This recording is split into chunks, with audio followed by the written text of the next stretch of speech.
Bismillahirrahmanirrahim.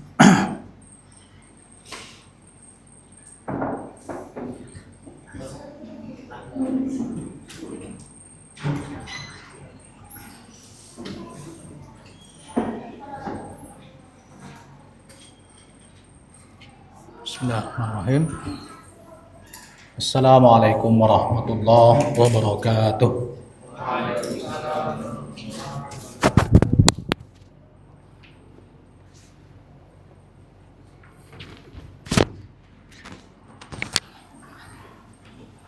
Mana dia ininya tadi?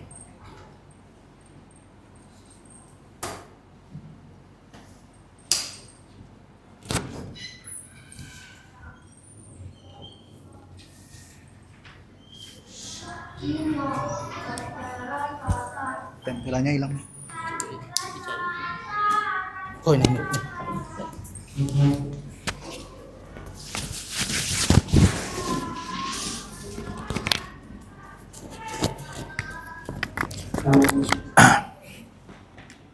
Alhamdulillah rabbil alamin wa bihi nasta'inu ala umurid dunya waddin.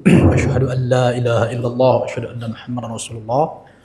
Allahumma salli wa sallim ala nabiyyina Muhammad wa ala alihi wa sahbihi ajma'in. Amma ba'd. Alhamdulillah, pada kesempatan ini kita melanjutkan kajian tafqif kita yang mana kemarin kita sudah sampai pada bahasan tentang sampai kepada zaman Nabi Hud dan Nabi Saleh.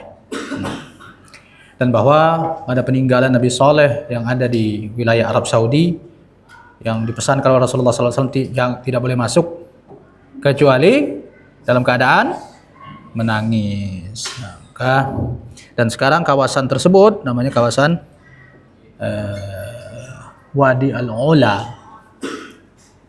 Cuma nggak tahu berapa radius berapanya kaum Nabi Saleh. Itu malah dijadikan tempat wisata. Ada bukit yang bentuknya seperti gajah, disebut dengan Jabal Fil. Itu sekarang udah menjadi tempat wisata di Saudi. Bahkan kemarin sempat ada pesta, ada DJ nyanyi-nyanyi. Nah itulah semakin terlepas wilayah tersebut masuk yang wilayah yang tidak boleh dikunjungi, yaitu Madain Saleh atau tempatnya kaum Nabi Saleh atau bukan. Tapi jelas bahwa dan itu tidak jauh dari kota Madinah. Pertunjukan itu menggambarkan betapa mundurnya Arab Saudi sekarang. Nah ini bagian dari Al-Ghazwul Thaqafi atau Al-Ghazwul Fikri yang dinamakan At-Taghrib atau Westernisasi, budaya kebarat-baratan. Orang pengen joget, memangnya kalau nggak joget kenapa? Ya merasa hidupnya hambar saja. Nah, kenapa orang bisa merasa hidupnya hambar? Karena dia pengen bermaksiat, dia pengen memperturutkan hawa nafsu. Sementara orang-orang yang sudah tertanam di hatinya anti terhadap yang begitu-begitu, dia tidak akan terpengaruh. Nah, tapi memang inilah ujian, karena hawa nafsu itu menyambar-nyambar, sementara iman ini lemah. Jadi yang menyambar-nyambar itu syahwatnya. Jadi bukan syubhat yang menyambar-nyambar, tapi syahwat yang menyambar-nyambar, sementara iman ini lemah. Baik, berikutnya kita akan masuk pada pembahasan setelah Nabi apa? Nabi Saleh berarti Nabi Ibrahim. Ini rentetan dari sejarah peradaban tauhid, peradaban Islam. Nabi Ibrahim yang kita tidak perlu menjelaskan rincian, tapi yang ada dalam Al-Quran, yang ada dalam hadis-hadis Nabi Sallallahu Alaihi Wasallam, disitulah kita mencoba menimba hikmah, ya, hikmah dari apa yang ada dalam cerita-cerita para Nabi Allah ini, terutama Nabi Ibrahim, karena beliau adalah poros dari ketiga agama. Sekarang ada dinamakan Millat Ibrahim. Bahkan perjanjian damai dengan Israel pun dinamakan dengan Abraham Accord. perjanjian Ibrahim, fakta Ibrahim. Apa maksudnya? Maksudnya hidup damai antara Yahudi, Nasrani dan Islam yang katanya ketiga agama yang berasal merupakan keturunan Ibrahim. Ya, agama Yahudi, Nasrani, Islam sih damai-damai saja. Yang tidak damai itu kan Zionisnya. Nah, jadi itu adalah pembusukan istilah.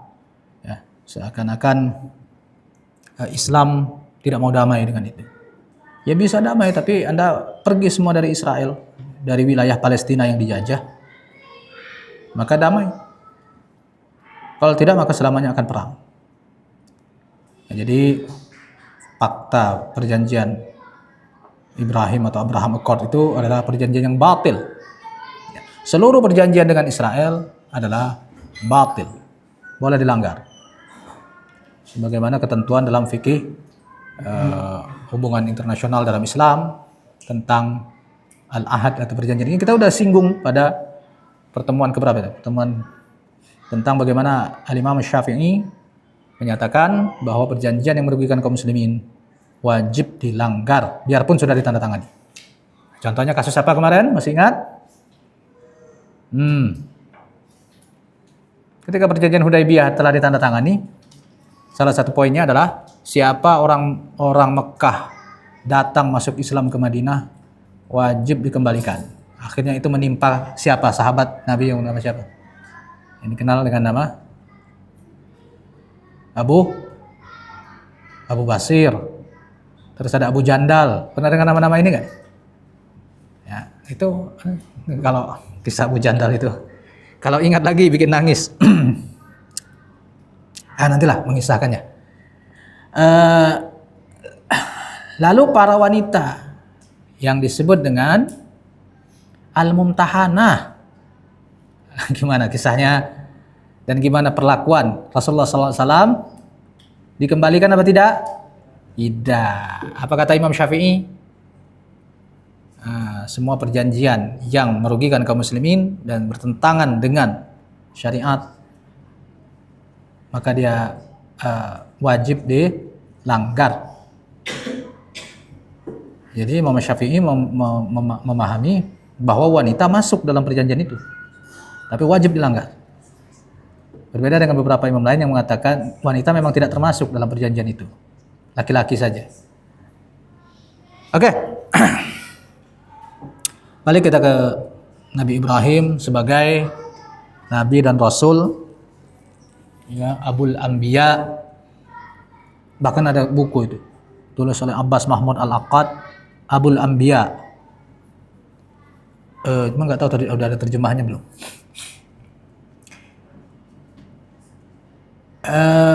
Ibrahim yang gini, pertanyaan, kira-kira Nabi Ibrahim waktu kecilnya agamanya apa ya? Ini nanti akan masuk pada teori adakah para nabi dan rasul itu sempat musyrik? Jumhur ulama mengatakan nabi dan rasul dari kecil tidak pernah musyrik. Kalau dosa-dosa kecil mungkin ada, tapi tidak pernah musyrik dan beragama dengan agama yang benar. Jadi agama yang benar ini, tadi kan habis Nabi Soleh, pasti ada dong nabi-nabi dan rasul setelah itu. Mungkin ada sebelum Ibrahim.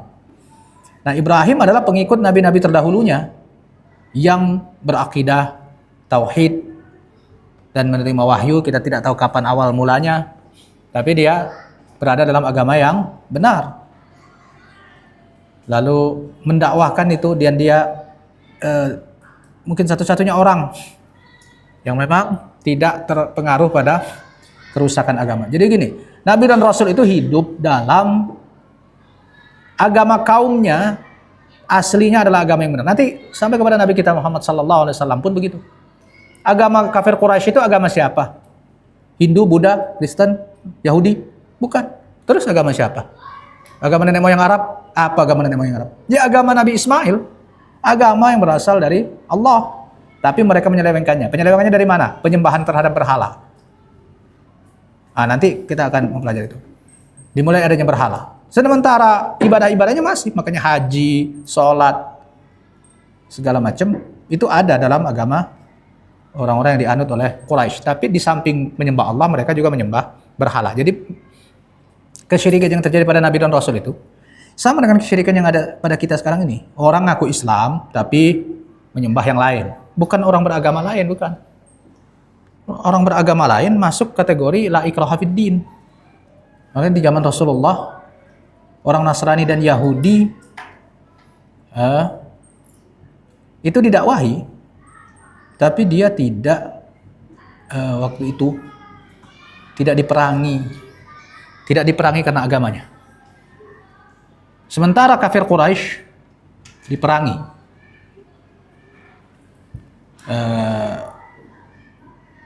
Dalam satu teori, dan itu salah satu pendapat para ulama, hanya Yahudi Nasrani saja yang boleh sama Majusi yang boleh dibiarkan hidup di negara Islam. Agama lain tidak. Itu yang salah satu yang mengadopsi pendapat itu Syekh Abdul Aziz bin Baz.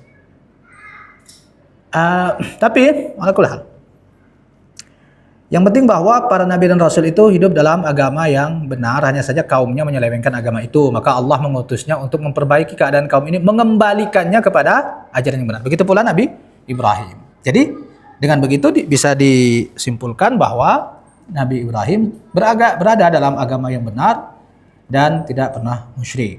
Jadi kalau misalnya ada katakan Nabi Ibrahim mencari Tuhan seperti yang ada di surah apa? Al-An'am. Wa idz qala Ibrahim li abihi azara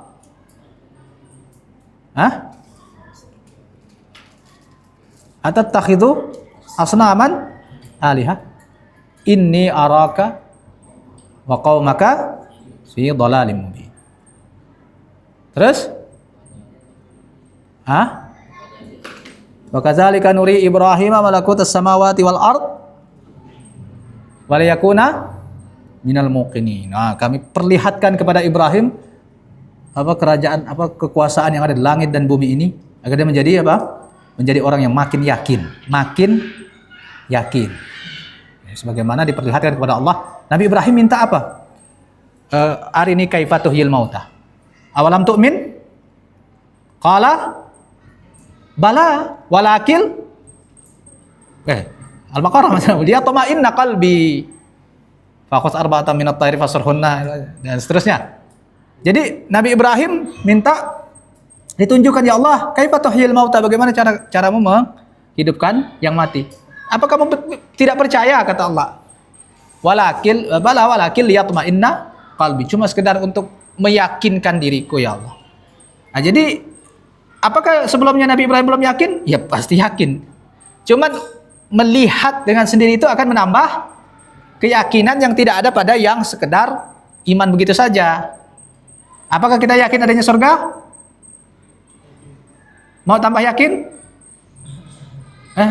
Enggak ya berani. Mau lihat gak? Enggak berani lihat surga. Lihat doang. Nah, kalau dia melihat, dia masuk, dia pasti akan tambah yakin. Gitulah kira-kira.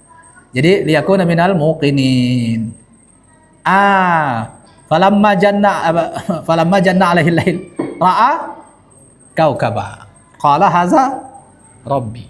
Nah, jadi ketika melihat bintang, inilah Tuhanku. Apakah itu artinya Nabi Ibrahim sedang mencari Tuhan? Tidak. Para ulama mengatakan, tapi ada ulama-ulama kontemporer masa kini ini yang mengatakan itu adalah proses pencarian Ibrahim kepada Tuhan. Salah satunya, nah ini salah satu yang menjadi kritik, adalah Sayyid Qutb dalam kitab lamanya At-Taswir Al-Fanni Al-Quran Al-Karim, kalau tidak salah. Dia mengatakan begitu tuh, teori itu. Tapi anehnya dalam Fi Dhilalil Quran dia tidak mengatakan begitu.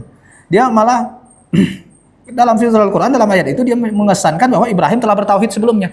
Entah dia rujuk, entah dia memang karena kalimat-kalimatnya itu ambigu.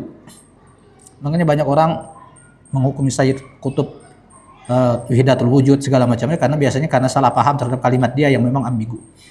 Jadi tidak betul Sayyid Qutb Wahidatul Wujud. Tapi kalau pernah mengkritisi pribadi sahabat Amr bin As dalam kitab yang lama, ya. Apakah dia sudah rujuk informasi-informasi dari saudaranya? Ya, dia rujuk, maka menyatakan kitab-kitabnya tidak boleh lagi diterbitkan sebelum dia era sebelum dia di penjara itu. Nah, ala kulli hal, itu salah satu yang biasa didengar dari Said Qutb adalah di situ. Seakan dia dan beberapa orientalis dan pemikir-pemikir Islam lainnya yang mungkin tidak melihat bagaimana konsep dasar agama tauhid ini, sehingga mereka menganggap Nabi Ibrahim itu tidak tahu Tuhan. Padahal udah jelas dalam Al-Quran kata wa makana minal musyrikin, tidak pernah Ibrahim itu menjadi musyrik. Jadi dia wa makana berarti tidak pernah, berarti dia selama seumur hidupnya dia berada dalam tauhid. Jadi bagaimana dia mencari bintang, menyatakan bintang itu Tuhan? Yang benar itu adalah apa? Itu ada dalam tafsir Ibnu Katsir. Ada nggak kitabnya tafsir Ibnu Katsir? Perpustakaan belum ada ya? Maksudnya bikin aja dulu raknya. Bikin aja dulu, nanti datang sendiri tuh. Maksudnya gini. Itu ada bukan law of attraction ya, tapi semacam apa ya? Penyemangat kalau gini nih, ini yang mau nikah misalnya, dia beli aja dulu perlengkapan nikahnya, dia beli kasur, nanti dia lama-lama akan nikah. Gitu. Jadi beli dari sekarang. Maksudnya kalau kita sudah merencanakan sesuatu, nah kita buka ininya ini, itu akan mendorong kita untuk bersemangat mendapatkan itu. Ini yang mau berangkat umroh ini, udah bikin aja paspor dulu. Jangan pas nanti udah dapat kesempatan umroh baru repot-repot bikin paspor. Bikin aja paspor dulu. Mau ngapain?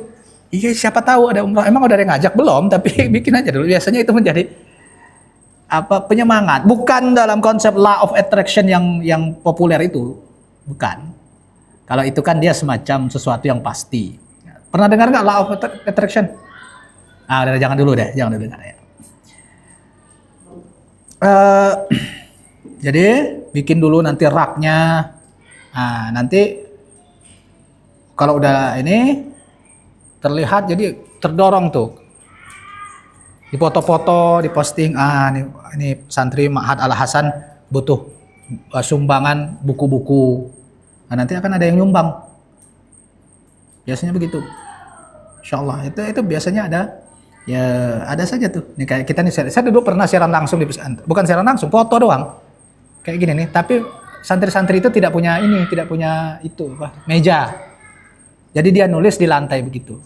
Dan saya posting aja, saya tidak ada niat apa. Tiba-tiba ada seorang muslimin yang menghadiahkan meja. Sekian, tolong diambil Ustaz, perlu berapa meja. Padahal saya sama sekali nggak kepikiran saya untuk itu.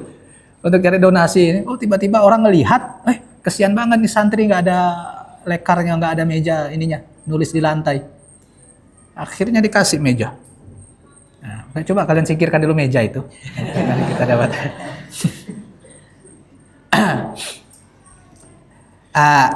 Baik, jadi balik ke mana tadi? Tafsir, dalam beberapa tafsir yang penting-penting. Tafsir Ibnu Katsir. Beli aslinya, lalu beli pula terjemahannya. Jadi kalau enggak, tapi sekarang udah nggak perlu lagi terjemahan. Belajar tuh memang harus agak ada effort dikit, jangan malas-malesan. Sebagaimana kata Ibnu Abi Katsir, bukan Ibnu Katsir, tafsir Ibnu Abi Katsir dalam Sahih Muslim, la yujadul ilmu bi rahatil jasad. Ilmu itu tidak akan didapatkan dengan berleha-leha, bersantai-santai. Enggak, harus cari. Misalnya nggak tahu terjemahan, cari di kamus. Atau cari sekarang di ini pun, di chat GPT pun misalnya sudah ada sekarang. Tetap harus nulis dulu, kan harus ada effort. Masa dia muncul sendiri? Enggak. Ya harus ada effort dan harus dipilah-pilih begini, dipahami dan dibaca. Ya. Ada di situ antara Ibnu Katsir dan lain-lain menjelaskan bahwa Ibrahim melaksanakan itu ala sabilil muhajajah. Muhajajah maksudnya berhujjah. Kalian mau tahu Tuhan, dan kalian jadi kaumnya ini sesekali nyembah berhala juga, sesekali nyembah bintang juga. Jadi apa aja lah, tersembah semua di situ. Dan konon kalau Nabi Ibrahim ini berasal dari wilayah Babilonia, berarti dia adalah orang Irak. Babilonia pada kebudayaan lama yang memang marak penyembahan terhadap dewa-dewa, paganis.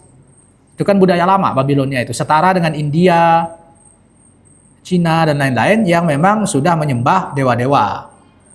Biasanya orang menyebutnya dinamisme.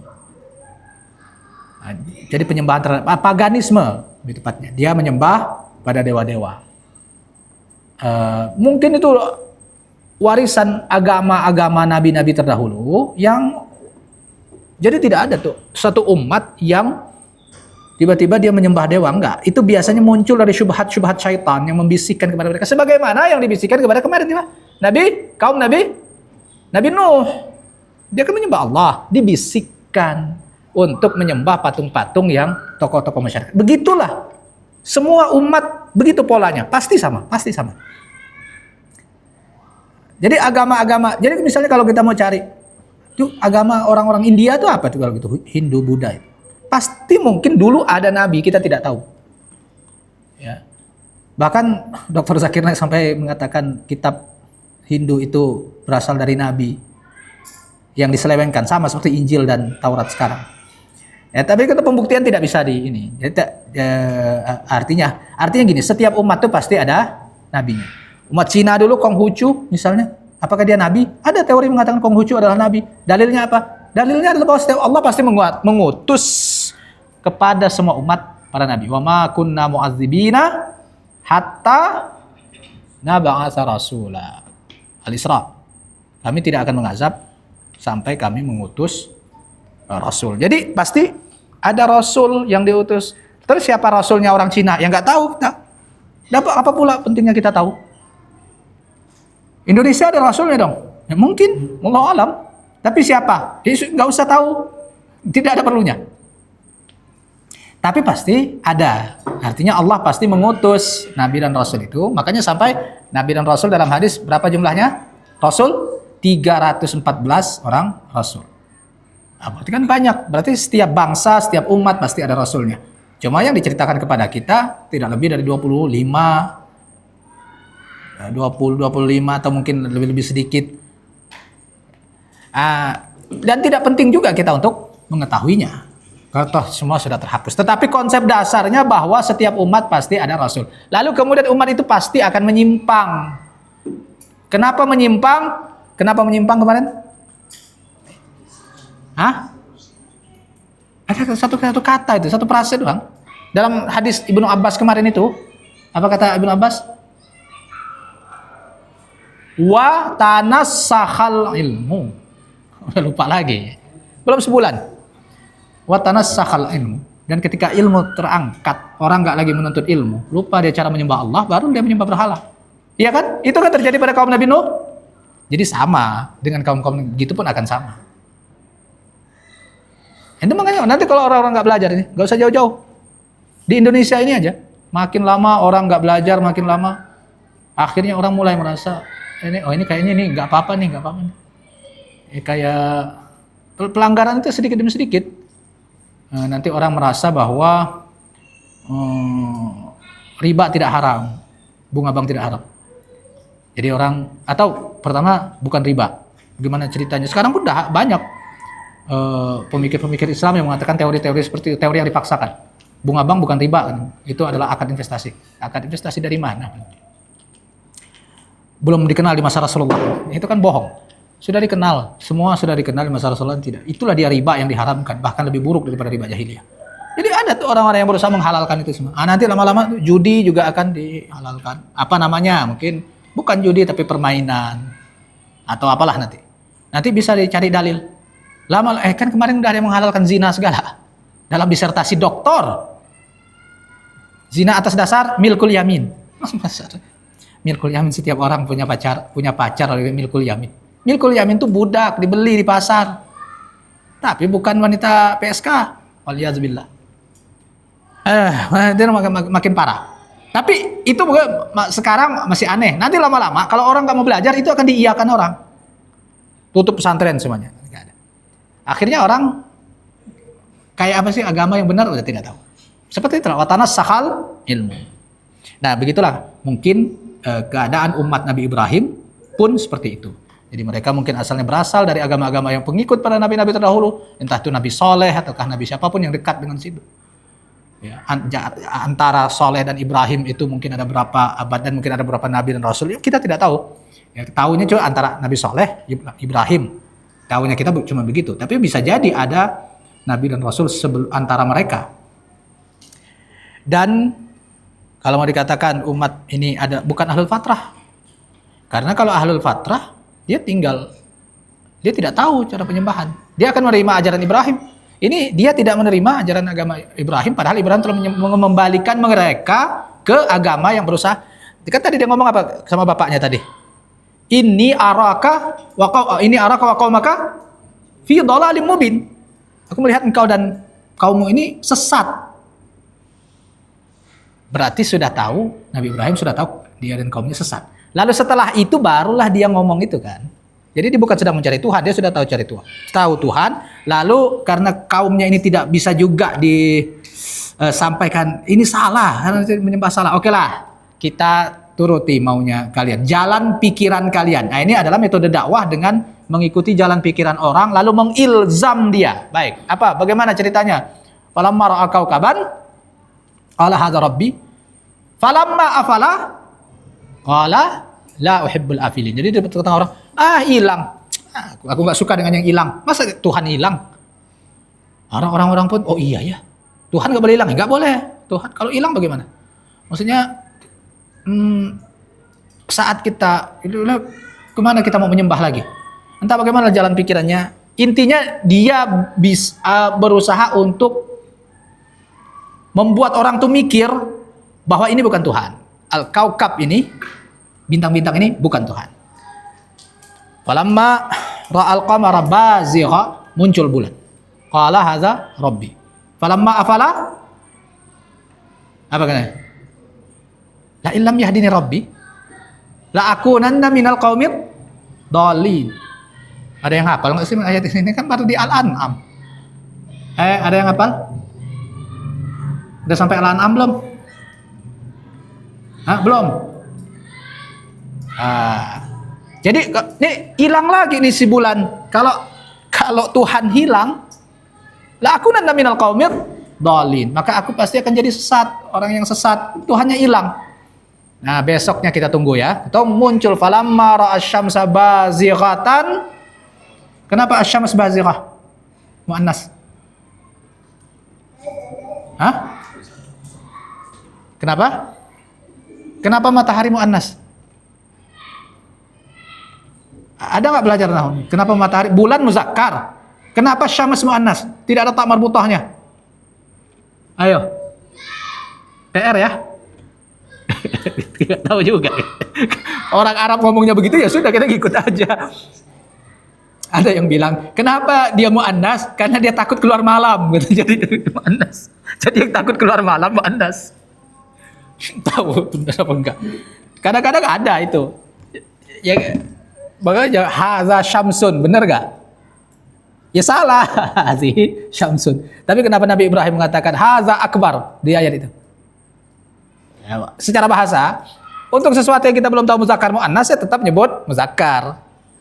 Nah, ya kan ya. Falamma ra'a syamsa bazighatan qala haza rabbi haza bukan hazihi. Haza akbar. Karena dia kan baru bilang haza, dia belum menyebut ini asyams. Haza akbar. Falamma afalat baru ya qaumi inni bari'um mimma tusyrikun. Wah, hilang lagi. Entah bagaimana Nabi Ibrahim berusaha membawa kaumnya untuk berpikir. Yang penting dia ini nih salah semua loh. Yang hilang-hilang ini dia bukan Tuhan. Tuhan tuh nggak boleh hilang. Ya udah, ini bari'um mimma tusyrikun. Ini wajjahtu wajhiya lillazi fataras samawati wal ard hanifa. Nah, hanif itu artinya dia lurus. Kalau kalian kan tercampur dengan filosofi ketuhanan, ada batu dianggap Tuhan, berarti kalian nggak hanif. Yang hanif itu yang mana? Yang hanif itu yang mengikuti ajaran nabi-nabi dan rasul sesuai dengan fitrah manusia bahwa Tuhan itu ada dan tidak mungkin benda-benda itu yang jadi Tuhan. Rabb, dalam hal ini Rabb, bukan ilah. tapi Rabb yang mencipta, yang segala macam, dan bukan dewa-dewa. Kira-kira begitu mau bawa pikiran jamaah atau warga kampungnya ini kepada pemikiran itu. Berarti ini bukan Tuhan semua nih. Jadi siapa dong Tuhan? Wajjahatur alladzi fatara samawati wal ard.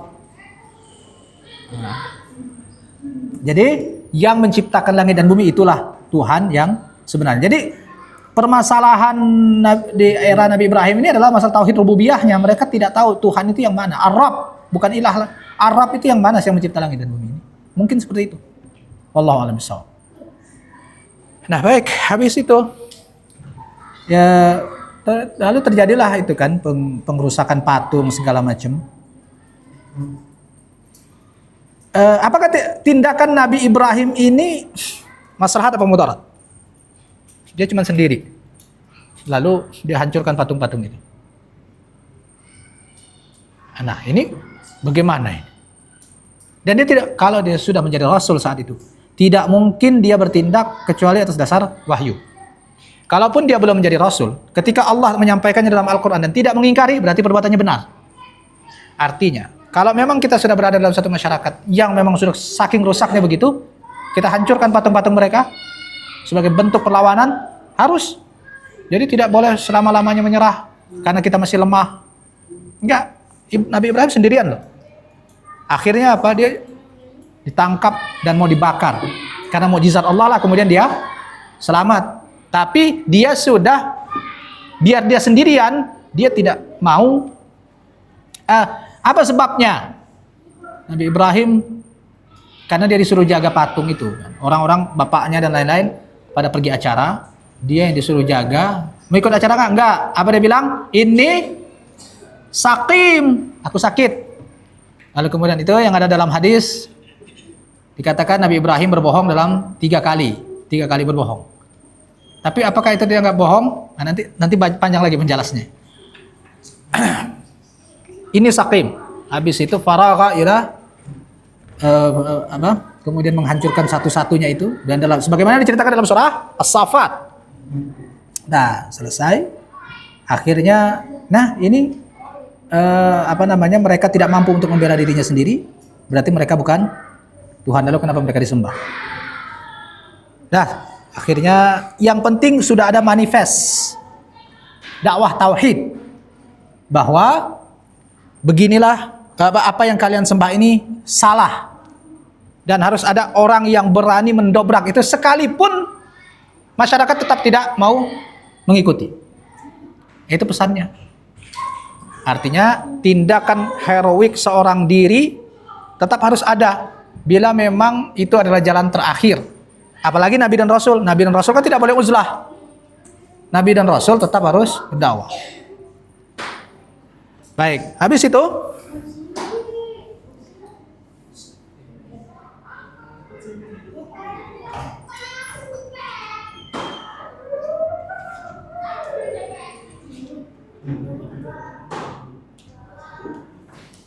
setelah itu Nabi Ibrahim pun melanglang buana kemana-mana. Lalu sampai akhirnya dia bertemu dengan Raja Namrus yang disebut dengan Namrus. Lalu terjadilah dialog antara dia dengan Namrus pada surah Al-Baqarah.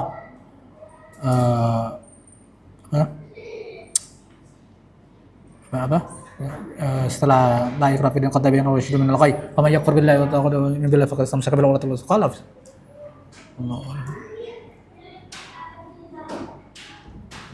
Apa dalam surah Al-Baqarah itu? Awal juz 3. Wa idz qala Ibrahimu. Ya, suaranya kedengaran dong. Saya nggak dengar begitu apa.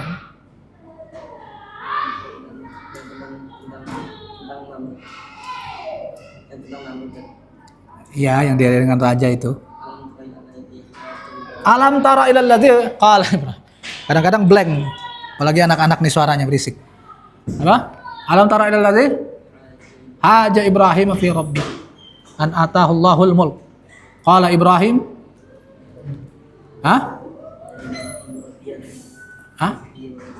Inna Allah yuhyi wa yumitu. Qala ana uhyi wa umit. Aku juga bisa menghidupkan dan mematikan. Nah, lalu apa? Faqala Ibrahim fa inna Allah ya'ti bisyamsi minal maghribi fa'ti biha minal masyriqi fa'ti biha minal maghrib. Fabuhital ladzi kafar. Coba datangkan matahari dari barat, maka terdiamlah orang yang kafir itu. Jadi ada semacam dialog tentang Ibrahim membatalkan, Anda ngaku punya kuasa sebagai Rabb, tapi tidak mampu mendatangkan matahari dari barat. Sementara Tuhanku mampu. Maka fabuhital ladzi kafar, terdiamlah orang kafir. Lalu setelah itu terusir lagi, dan konon lalu akhirnya menikah dengan Sarah. Nah, menikah dengan Sarah inilah yang kemudian masuk episode baru, karena dia dibawa konon Sarah ini putri raja dari Mesir, lalu dibawa lagi masuk ke Syam, dan dia membawa istrinya ini. Dalam riwayat, mungkin di riwayat Israiliyat mungkin ada, tapi proses bagaimana mendapatkan Sarah ini saya belum tahu dalam riwayat hadis yang sahih. Kalau Israiliyat mungkin ada. Intinya sudah mendapatkan Sarah, istri Nabi Ibrahim, lalu dibawalah ke perkampungan yang lain. Dia masuk ke satu kampung yang rajanya, ini bukan Namrud, ini beda lagi nih. Yang rajanya adalah tidak bisa melihat wanita cantik. Sementara Sarah ini punya kelebihan di atas rata-rata masalah kecantikannya. Akhirnya repot Ibrahim. Gara-gara istrinya cantik. Makanya kalau cari istri, kok senyum? Jadi kesimpulannya kalau cari istri, jangan yang cantik, biar nggak repot, gitu. Setuju? Enggak. Mau repot ya sudah, silakan. Ya tapi Nabi Ibrahim repotnya karena dalam riwayat itu disebutkan min ahsanin nisa. Riwayatnya dalam Sahih Bukhari. Ini riwayat sering saya sebutkan karena riwayat ini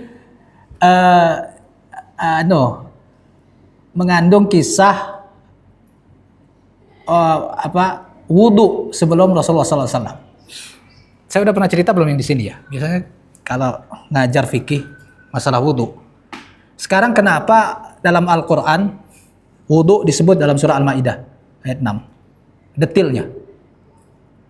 Ada yang mengatakan wudu adalah kekhasan umat Nabi Muhammad SAW. Dalilnya adalah hadis Abu Hurairah, di mana Rasulullah masuk ke kuburan Baqi lalu mengatakan, waditu anni laqitu ikhwani. Aku ingin ketemu dengan saudara-saudaraku. Lalu para sahabat mengatakan, bukankah kami saudara-saudaramu? La antum ashabi, ikhwani allazina lam ya'ti ba'd. Saudara-saudaraku itu adalah yang belum datang. Kita ini maksudnya. Lalu bagaimana engkau mengenali mereka ya Rasulullah? Dari min asaril wudu, ghurrun muhajjalina min asaril wudu. Bekas wudu itulah yang membuat aku bisa mengenali mereka. Jadi sebagian ulama berkesimpulan bahwa wudu itu hanya ada di masa Rasulullah SAW. Tapi ini terbantahkan dengan hadis kisah Ibrahim ini, ya, yang ada dalam Sahih Bukhari. Riwayat Al-A'raj dari Abu Hurairah dan riwayat Abu Salamah bin Abdurrahman dari Abu Hurairah. Jadi ada beberapa riwayat. Tapi kalian nggak ada Sahih Bukhari ya? Kalau mungkin nggak nanti kalau ada satu yang bawa laptop yang ada maktabah syamilah, bisa nggak? Jadi setiap ada cari hadis bisa nyarinya, tapi nggak boleh bawa HP ya. Oh, ya. Tapi nanti bisa sih supaya kalian baca langsung hadisnya. Hadis riwayat Al-Bukhari ada 2 tentang kisah Nabi Ibrahim itu. Salah satunya adalah kisah yang menyebutkan bahwa nanti Sarah berwudu. Jadi wudu telah dikenal di zaman Nabi Ibrahim. Kalimatnya faqamat tawadda'a wa tusalli. Ada kalimat seperti itu yang ada dalam Sahih Bukhari yang riwayat Al-A'raj. Al-Bukhari haddatsana Abu Yaman qala akhbarana Syu'aib qala haddatsana Al-A'raj anil A'raj an Abi Hurairah radhiyallahu an qala qala Nabi sallallahu alaihi wasallam lamma hajara Ibrahim bi Sarah fa'ata qaryatan wa fiha malikun minal muluki au jabbarun minal jababirah. Gitu kira-kira kalimat hadisnya itu. Jadi Nabi Ibrahim datang Nabi Ibrahim datang ke suatu suatu kampung yang mana dikuasai oleh seorang raja yang zalim, membawa istrinya Sarah. Faqilah, maka dikatakanlah Ibrahim membawa wanita yang sangat cantik. Nah itu, wa kana min ahsanin nisa, itu kalimatnya. Wanita yang sangat cantik. Lalu ditanyakanlah sementara raja ini dalam riwayat lain, yaitu riwayat Muhammad bin Sirin dari Abu Hurairah. Jadi ada 3 orang meriwayatkan hadis ini dari Abu Hurairah. Ini pentingnya kalau kita ada dalam metode takhrijul hadis, kita mau mengukur hadis ini seberapa kuat, harus dari atas. Pertama, siapa sahabi yang meriwayatkan. Kemudian kedua, berapa orang tabi'in yang meriwayatkan dari dia.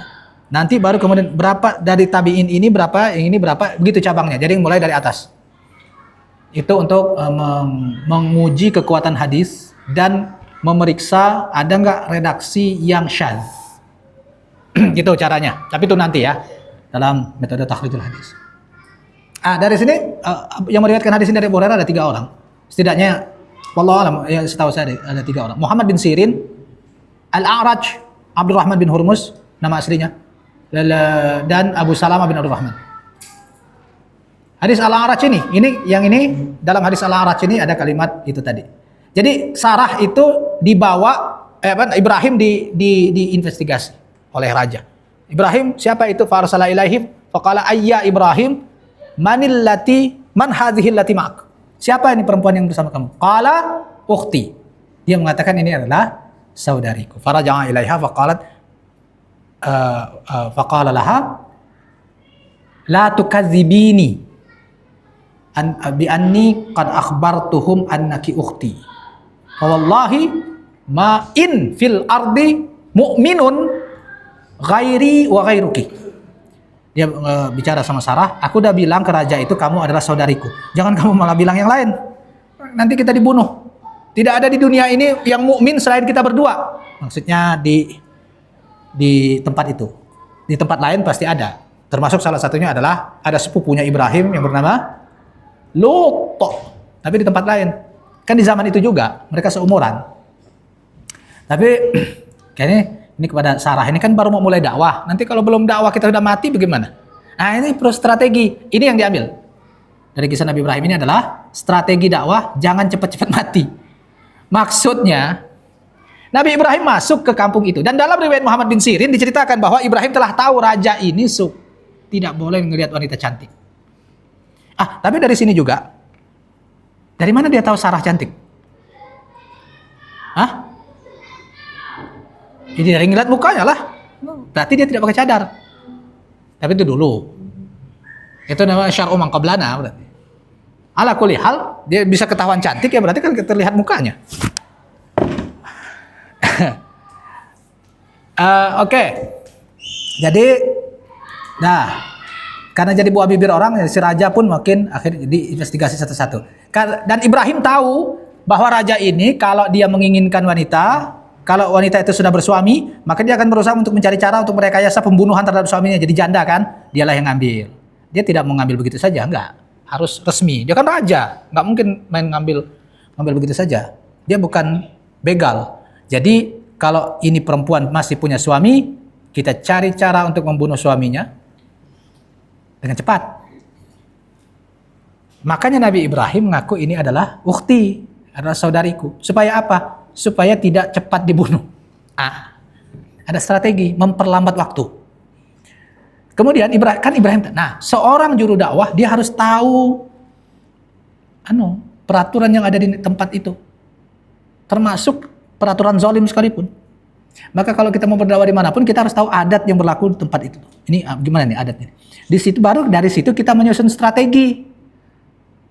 supaya bagaimana dakwah bisa pokoknya begitulah, paham kan? Jadi Ibrahim sudah tahu adat raja ini begini, maka cara menghadapinya begini. Makanya dia mengatakan ini saudariku. Kenapa tidak bilang istriku saja? Itu strategi. Dan apakah itu berbohong? Ya, dalam hadis Muhammad bin Sirin disebutkan berbohong. Wa kadzaba Ibrahim ila salasat kadzabat. Ibrahim tidak berbohong kecuali 3 kali ya. Salah satunya ini. Itu dalam riwayat Muhammad bin Sirin dari Abu Hurairah juga. Ini sementara riwayat yang saya bacakan tadi riwayat Al-A'raj tidak nyebut itu. Jadi gimana? Ya pokoknya kita dalam riwayat Muhammad bin Sirin juga ukhti fillah ada kalimat itu. Kamu adalah saudariku di jalan Allah. Ya kalau gitu mah semuanya juga saudara gitu. Saudara sama muslim gitu. Jadi ada unsur tauriyah, bukan kazib mahab, bukan bohong murni, tapi unsur ada tauriyah. Tauriyah itu artinya udah pernah belajar kan tauriyah? Dalam ilmu badi' tauriyah masuknya badi' ya. Balaghah, ilmu balaghah. Nah, jadi supaya memperlambat waktu. Jadi kalau misalnya dia ngaku suaminya, bisa jadi baru keluar dari tempat itu Ibrahim sudah direkayasa dibunuh, tadi panah, tadi sniper kayak si anu kemarin tadi mati ini siapa? Ya, atau dijatuhin batu apalah. Yang namanya raja kan bisa aja melakukan itu.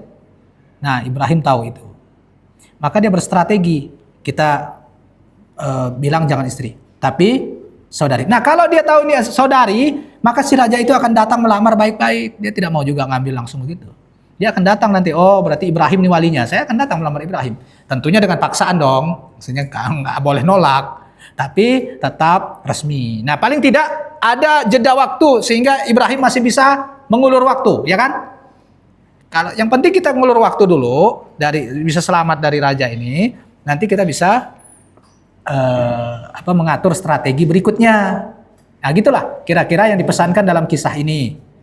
Nah, lalu datang ke situ, dipanggil juga Sarah, dipanggil. Nah, begitu melihat kecantikan Sarah, raja ini sudah tidak tahan, dia langsung ingin melakukan yang tidak ini karena memang orang mata keranjang dari awalnya. Jadi dia tidak tahan. Maka apa yang terjadi? Nah, di situ faqamat Sarah, ini kalimat dalam riwayat Al-Araf. Fatatawadda'u wa tusalli summa qalat Allahumma inni amantu bika wa bi rasulika wa ahsantu farji illa ala zawji fala tusallit alayyal kafir fala tusallit alayya hadzal kafir.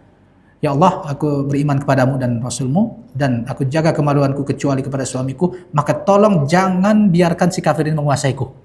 Itu doanya Sarah setelah tatawadda wa tusalli. Itu ada kalimat itu dalam riwayat Al-A'raj dan itu hanya ada dalam riwayat Al-Bukhari. Tidak ada dalam riwayat Muslim karena Muslim tidak menyebutkan riwayat Al-A'raj, dia hanya menyebutkan riwayat Ibnu Sirin, Muhammad bin Sirin. Makanya itu hanya ada dalam Sahih Bukhari kata wudu itu di dalam riwayat Muhammad bin Sirin, dan itu Bukhari juga meriwayatkan, Muslim juga meriwayatkan, tapi tidak ada kalimat wudu. Maksudnya wudu telah dikenal di masa Nabi Ibrahim. Cuman bagaimana cara wudunya kita nggak tahu. Tapi kan ada kalimat fatatawadda, itu syahidnya di situ, biasanya saya ceritain di situ untuk membuktikan saja bahwa telah ada wudu sebelum Islam atau sebelum ajaran Nabi Muhammad SAW atau sebelum turunnya Al-Maidah ayat 6. Nanti ada lagi kisah wudu selain ini, yaitu kisah Juraij. Dan itu juga hanya ada dalam Sahih Bukhari, tidak ada dalam Sahih Muslim. Kisah wudunya Juraij, tapi nanti Juraij nanti aja ya. Coba paling banyak hikmah dalam kisah Juraij itu. Ya, kita kembali kepada kisah Ibrahim ini. Nah, jadi apa yang terjadi akhirnya dia si raja ini yang mau menjahili atau melecehkan Siti Sarah, kayak ada yang nyekik dalam riwayat Al-A'raj begitu. Faqubida hatta raqada ala rijlihi. Dia kayak dicekek orang, diangkat kayak ada orang yang nyekek sampai kakinya nendang-nendang. Nah, itu kalimat kira-kira terjemahannya begitu. Kesakitan dia. Dalam riwayat Muhammad bin Sirin yang ada dalam Sahih Muslim bukan begitu, tapi tangannya kayak ada yang Pas mau nyentuh, tangannya kayak ada yang megang sampai dia kesakitan. Sampai dia mengatakan, tolong jangan. Aku janji deh gak akan nakal lagi. Kira-kira gitu. Itu ada dalam kalimat hadis yang riwayat Muhammad bin Sirin. Nah, lalu riwayat Al-A'raj Abdurrahman bin Hurmus. Lalu dia kan tadi mendengar langsung kepada Abu Hurairah. Lalu dia mendengar juga dari Abu Salamah, temannya sendiri, yang mendengar dari Abu Hurairah. Tambahan kalimat yang mana dia tidak mendengar langsung dari Abu Hurairah.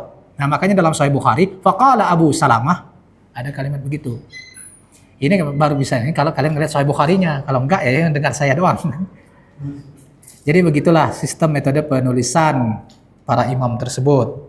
Faqala Abu Salamah, qala Abu Hurairah, dan diceritakan ada kalimat ya tambahan, yaitu bahwa Sarah berdoa, Allahumma lau mata fasayaqul qatalathu. Kira-kira saya agak lupa persis kalimatnya. Kalau dia mati di sini ya Allah, maka aku yang akan dituduh membunuhnya. Nah, kalau dia mati dan aku yang dituduh membunuhnya, pasti aku akan dibunuh juga oleh pengawalnya.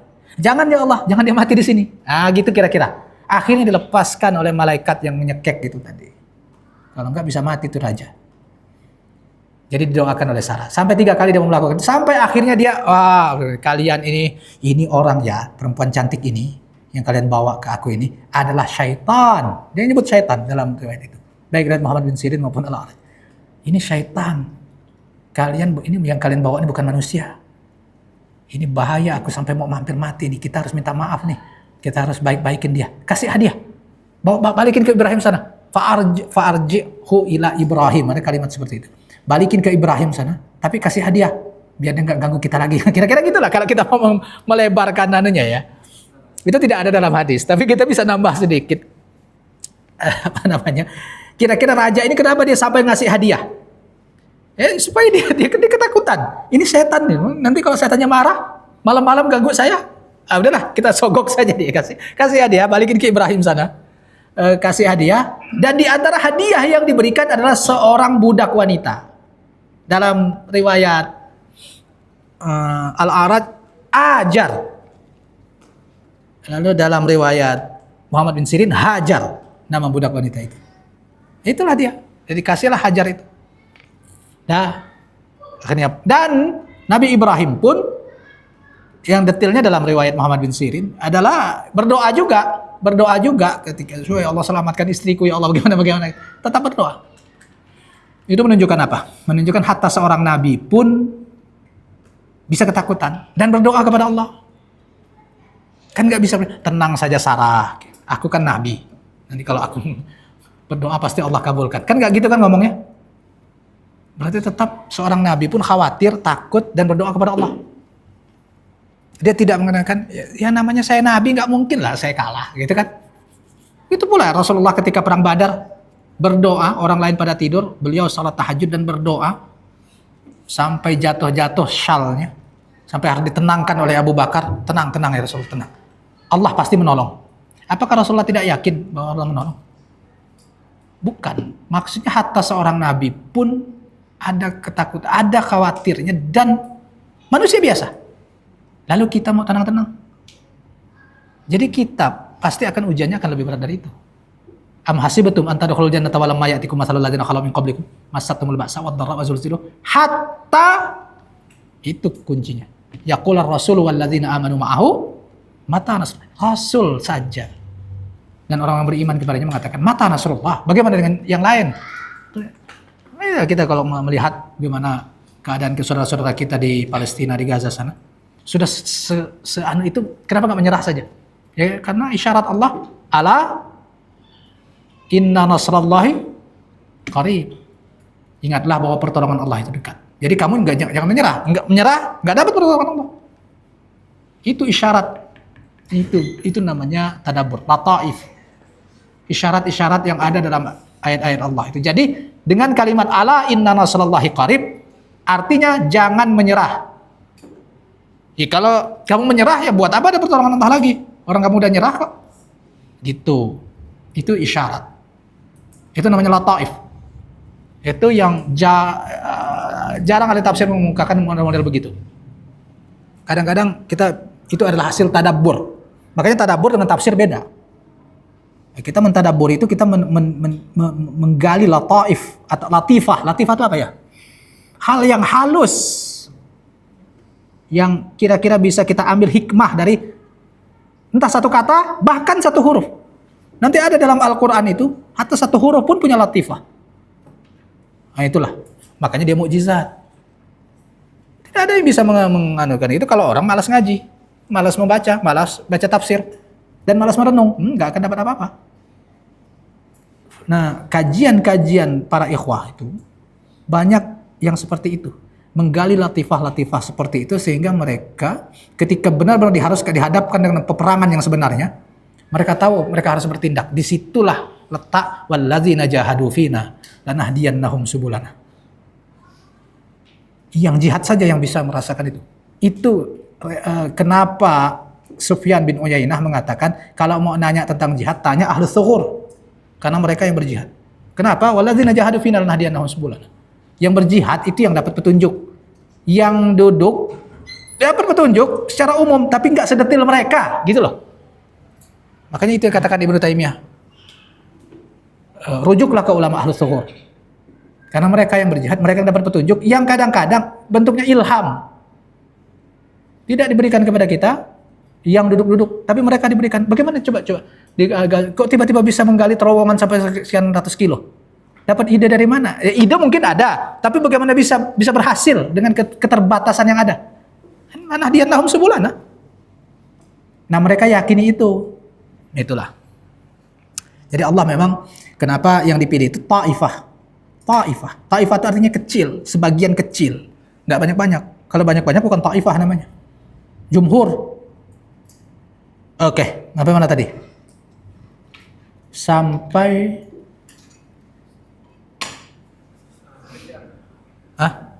ya. Oh, udah dapat hajar. Itu belum tuh.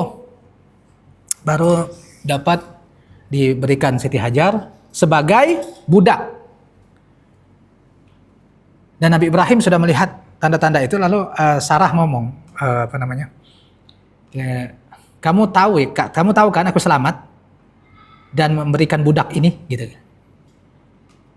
Saya baca terjemahannya dalam program hadis yang ada di aplikasi terjemahan hadis itu, dia terjemahannya salah, lu agak lucu malah.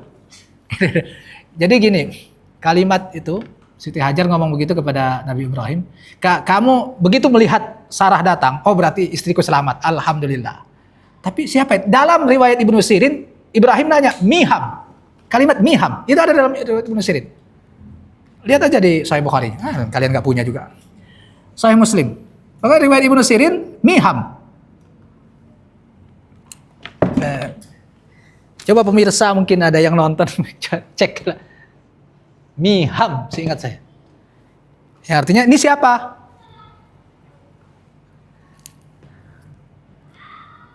Maka ya udah, ini adalah budak yang dihadiahkan oleh raja itu dan mengembalikan.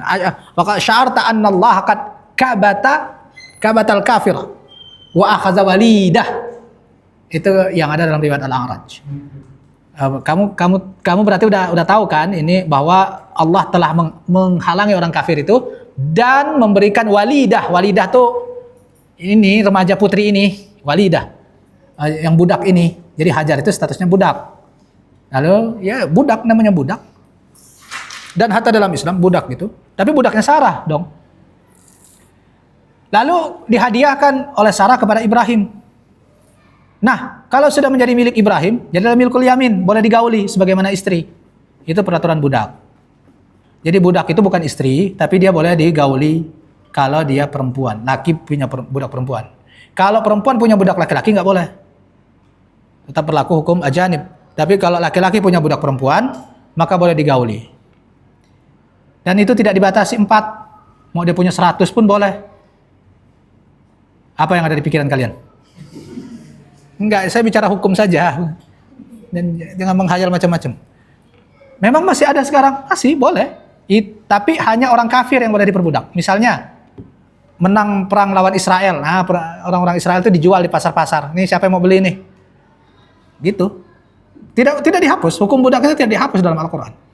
Cuma hatta dalam nubuat pun itu juga tidak ada. Karena tidak terlalu penting juga. Tapi hukum syar'inya tetap ada. Tidak pernah dihapus. Nah, jadi, nah ini juga kadang menjadi masalah. Biasanya direndahkan kita oleh Yahudi. Maka itu kan Ismail anak budak. Dalam Islam, hatta dalam agama manapun, mau dia anak budak atau anak istri sah, tidak ada masalah. Makanya para raja, para khalifah pun banyak yang anak budak. Jadi tidak ada masalah, statusnya sama sebagai anak kandung dari raja atau nabi. Nah, kalau Ismail, Hajar itu adalah budak, dia tidak masalah. Memang masih ada khilafiyah, apakah Hajar tetap budak atau dimerdekakan dan dinikahi sebagai istri oleh Ibrahim. Tapi itu juga tidak terlalu penting. Bahwa mau dia budak maupun istri, dia adalah yang sah digauli dan anaknya adalah anak sah. Tidak ada bedanya dengan anak istri. Kalau Ishak adalah anak Sarah sebagai istri, Ismail seandainya Hajar tetap budak, tidak ada masalah, tidak ada perbedaan sama sekali. Gitu. Jadi intinya Hajar ini. Bagaimana ceritanya? Ada lagi yang lebih panjang hadisnya dalam Sahih Bukhari juga. Mungkin minggu depan saja kita bahas ya.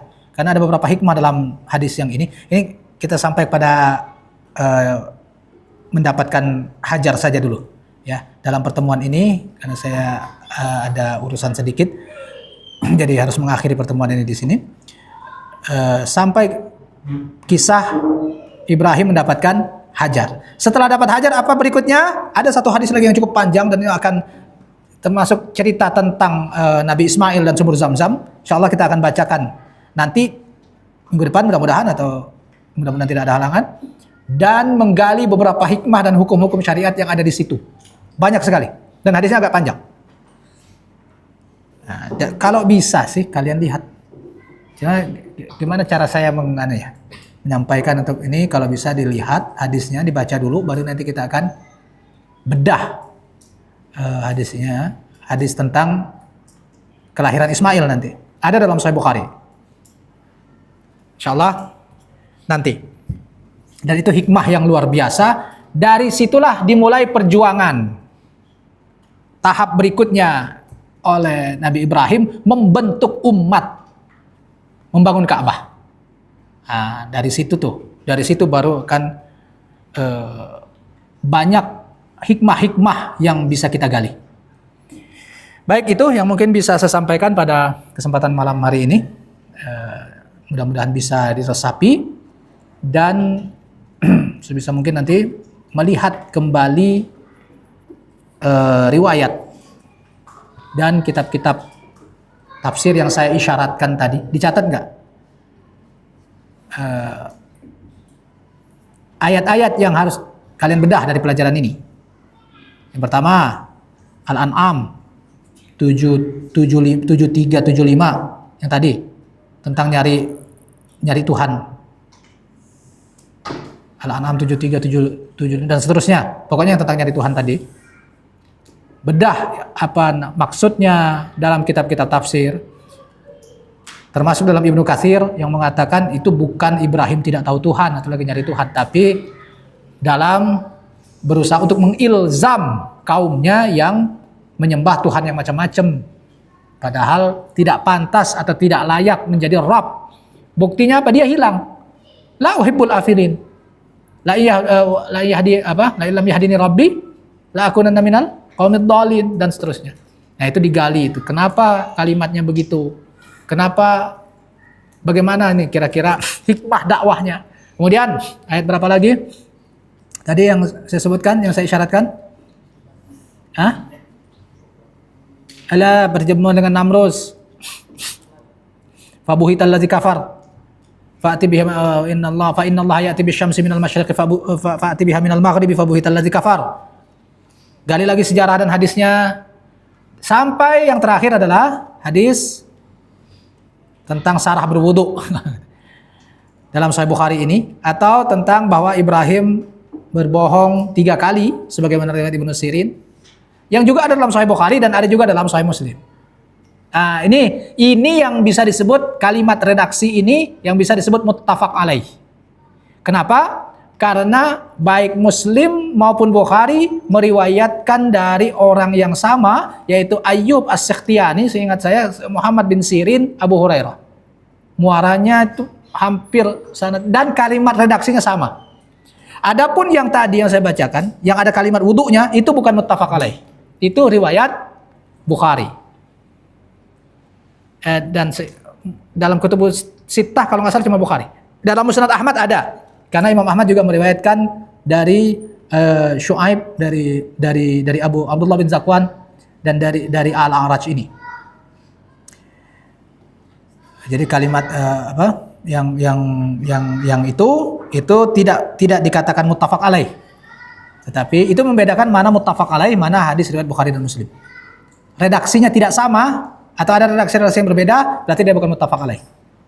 Kalau redaksinya sama dan sumbernya juga sama, biasanya tabi'in dan tabi'innya sama biasanya, maka itu baru disebut muttafaq. Kecuali kalau hadisnya pendek. Nanti kalau ketemu kita akan lihat contoh-contohnya. Baik, itu yang bisa saya sampaikan. Mudah-mudahan bermanfaat dan itu digali kembali. Insyaallah nanti kita akan coba mendatangkan ya buku-buku. Tapi itu tadi bikin dulu raknya, ya biar datang bukunya. Bisa ya bikinnya? Hah? Bisa.